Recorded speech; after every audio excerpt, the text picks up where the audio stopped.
welcome back to our channel.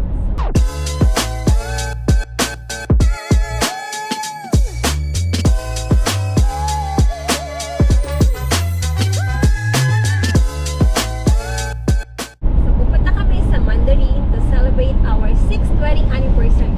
Hey, akalain nyo guys, 6 na taon na pala yun. Yeah. Ang bilis. Alam mo na taon na kami naglolokohan. Yeah. 6 na taon na kami naglolokohan. Ang bilis, Yes. no? So, kasi ano nga ang date ngayon? January 11. Today is January 11 in the Philippines, but here, January 10 pa lang dito. January 10 pa lang dito. So, bali, bukas pa yung 11, pero ngayon na namin siya isa-celebrate dahil nga bukas Sunday, hindi na kami lalabas. Pahinga time na yon. Kaya, ngayon lang yung time namin talaga. Kaya, nag-decide kami na kumain sa labas to celebrate our day. So, yun. Excited na akong kumain. Gutom na. Hello guys, nandito na kami sa Mandarin. So yan o, yan yung mga pagkain dun sa loob. Nagugutom na rin nga kami. Okay.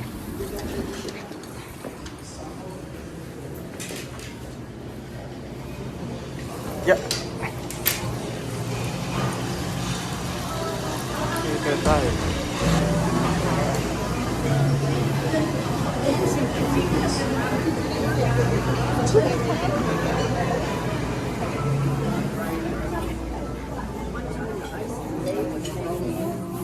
Any specialty? A few moments later. So yun guys, busog na kami. That's it. Hindi ko na alam kung ano ba yung susunod ko. Saan? Binidyo ko na kanina. One day later. Hello guys, welcome back to our channel.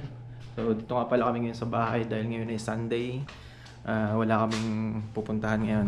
Kanina maganda na yung weather eh, pero ngayon, ayun, ito na yung weather natin ngayon. Kanina uminit na pero parang uulan na naman ng snow. Umuulan na nga yan, kung nakikita nyo guys. Umuulan na ulit siya ng snow. At malakas na ulit yung hangin. Bahala ko pa naman sana maglakad-lakad sa labas ngayon, kaso cancel ko na kasi malakas tapos uulan. Kaya kung naririnig nyo yung hangin ng lakas. So yun, nilalamig na ako. So yun, tara, pasok tayo sa loob. Lamig. So ngayon nga pala guys, magluluto pala ako. Magluluto ako ng ano namin, pagkain. Bali magpa fried rice. Tara. Magpa fried rice muna ako ngayon. So ito na yung ito na yung rice na prepare ko na yan. And then syempre yung eggs. Yan, may egg nga pala kami dito. Ayan, ano lang to guys, bigay lang to. Shoutout nga pala kay Kuya Dennis. Galing to kasi sa company nila. Bali doon sila nagtatrabaho sa mga ganito, mga eggs. Pag napunta kami sa kanila, napapasyal minsan, pinapadalan kami. 2 tray yan binigay sa amin. So shoutout Kuya Dennis, thank you. So yun guys, kapag Sunday kasi, hindi na kami ni Mrs. lumalabas. Mas preferred namin na magstay na lang dito sa bahay kasi nga bukas may pasok na naman kami. So, kung gusto namin lumabas, ano lang talaga, Saturday. Yun na yung namin, yung bonding namin Saturday. Kasi nga, pag may pasok na naman, syempre, pagod na naman kami. Kaya yung Sunday, talagang nilalaan na lang namin para magpahinga dito sa bahay.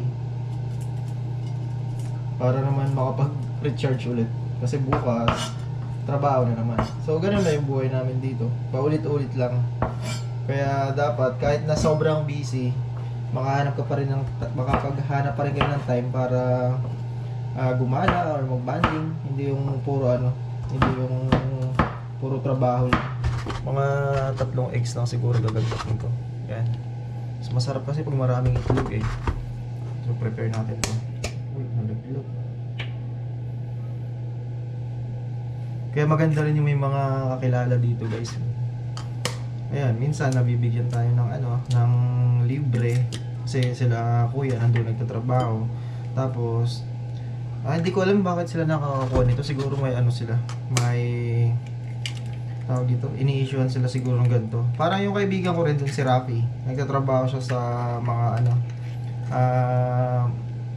mga beer. So, monthly meron silang allotted na allowance na beer na kahon-kahon. Kaya minsan, pag napapasyal siya dito sa amin, dinadala na rin kami ng ng beer. Shoutout nga pala par Rappi. Yun. Ano yun sila sa Thornbury. Bali, trabaho niya kasi doon, accounting siya. Tapos, ayun nga, matagal na siya doon. May may nakaalat sa kanila ng mga ng mga beer monthly. So pwede silang kumuha noon. Halimbawa, isang kahon per month. Tapos yung binibigyan niya kami. Kaya yun. So next is lagyan natin ng asin. Asin tayo. Kunti lang.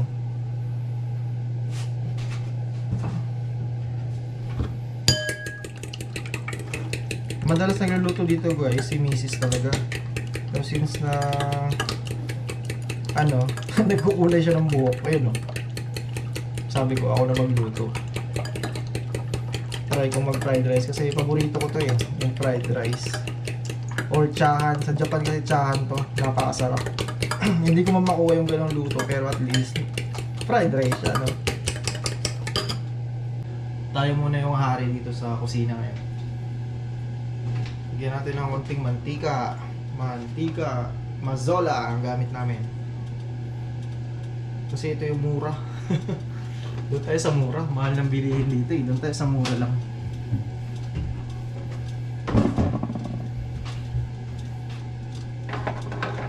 Tapos meron din nga pala dito ito hotdog ito guys, si Mrs. kasi mahilig dito sa hotdog. So pag nagluluto kami ng hotdog, pinapakuluan muna namin. Ayaw kasi ni Mrs. na lulutuin ito na direct sa mantika.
May isa pa pala akong ulam na nabili namin kahapon. Ito lobster. Kumakain ba kayo nito guys? Sarap to. Yan. Tapos iinitin ko lang saglit.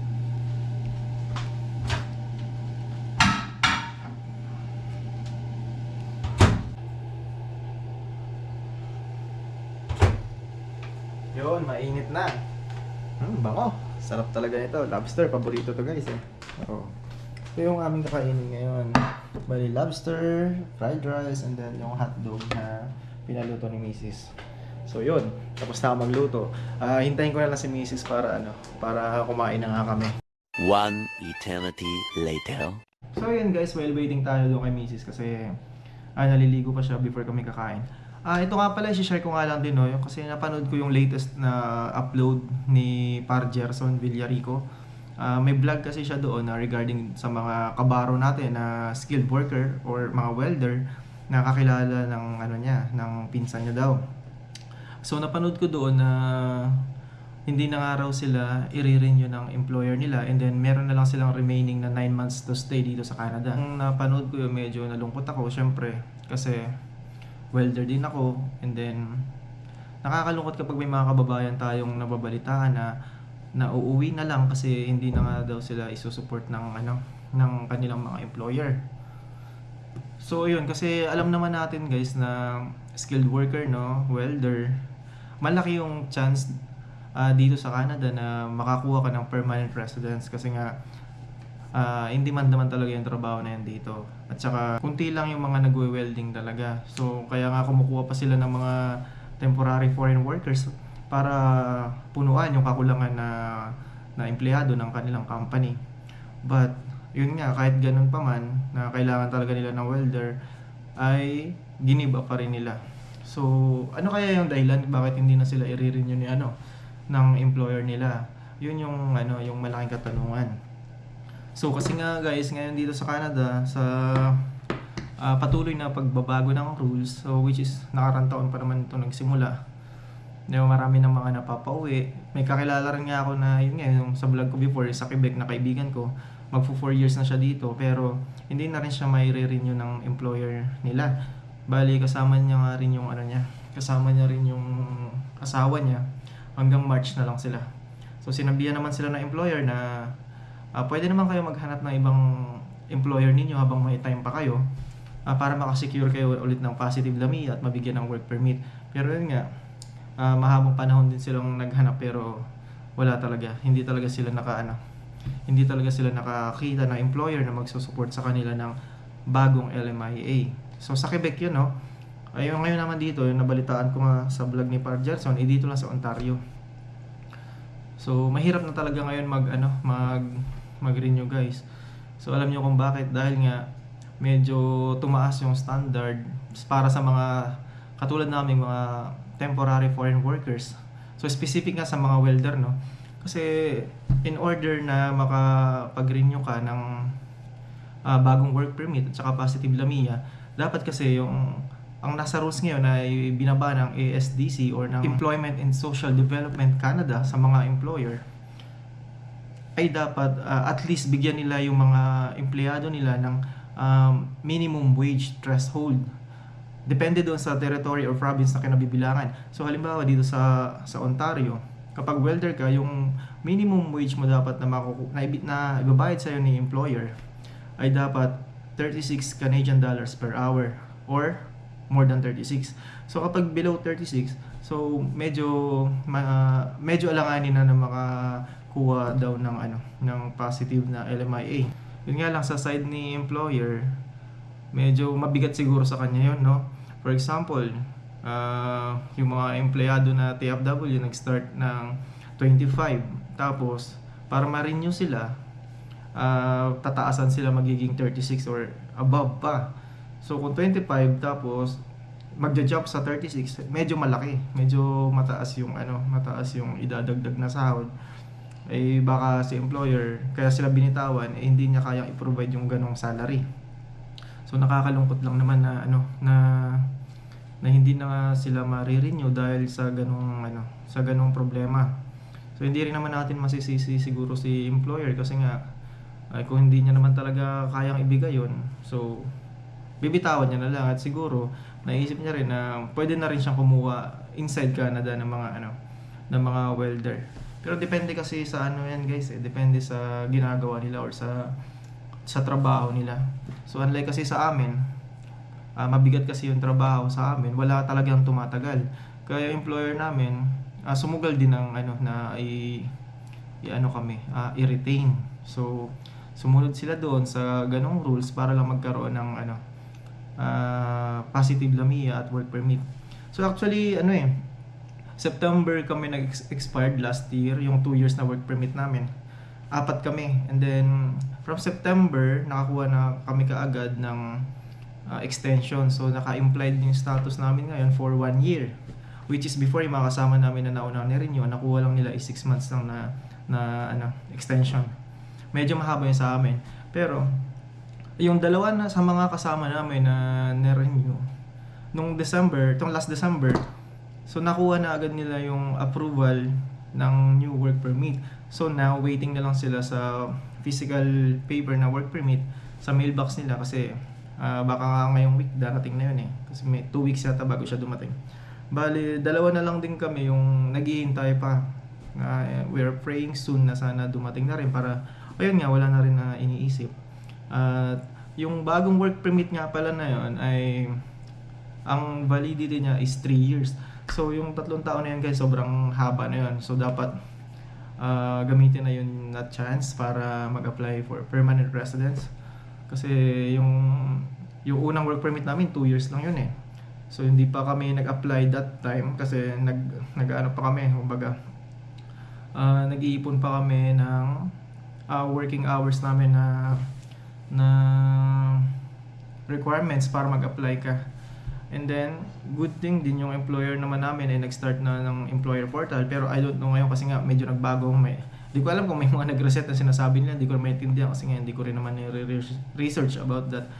Pero alam mo yun, we are positive pa rin talaga na sana maging okay lahat, maging smooth. And then, yun nga, praying for our kababayans na yun yung nabalitaan natin na mapapauwi. Sana naman makahanap sila or magbago yung isip na employer nila na i-retain sila para dito pa rin sila sa Canada. Ma-renew sila, makakuha ng bagong work permit at makapag-apply for PR soon and makuha na rin nila yung family nila, no? Pero kung hindi man ganun, syempre, ganun pa rin yung buhay. Patuloy lang tayo. Kaya nga dapat hanggat hindi tayo permanent dito, hindi tayo panatag. Kumbaga, hindi tayo makatulog pa ng mahimbing eh. Kasi nga laging may iniisip dahil yung rules pabago-bago. Pero yun lang, dapat positive lang nga tayo guys sa buhay natin. So sa mga kababayan naman natin na mapapauwi, if ever, tapusin nila 9 months, may 9 months pa sila, mag-ipon na lang para may pera sila pag-uwi Pilipinas. And then soon, kung gusto nilang bumalik at mag-open ulit yung Canada for the skilled workers, marami namang agencies na legit sa Pilipinas na nagpapadala dito ng mga foreign workers, makakapag-apply pa rin sila. Basta okay yung record nila, huwag nilang sirain yung record nila. Like yung mga ibang kababayan na umuwi na yun, inubos nga yung credit cards, kung ano-ano, may mga sasakyan dito, naiwan na nila. So I don't know what will gonna happen to them. So yun nga, advice ko na lang siguro na panatilihin na lang nila na clean yung records talaga para pag nag-apply sila pabalik, makakabalik pa rin sila nang walang problema. So yun, stay positive lang and then praying for the best sa mga kababayan natin. Hindi talaga maiiwasan yun kasi tayo dito eh. Dayo lang tayo dito, hindi tayo nagsaset ng batas para sa atin. So may government talaga na sila yung nagsaset at sinusunod lang natin. So yun lang guys, so dito ko na rin siguro tatapusin ng video to. Kung nagustuhan yung video to, please like and subscribe na lang po at para updated kayo sa mga next upload natin. Bye!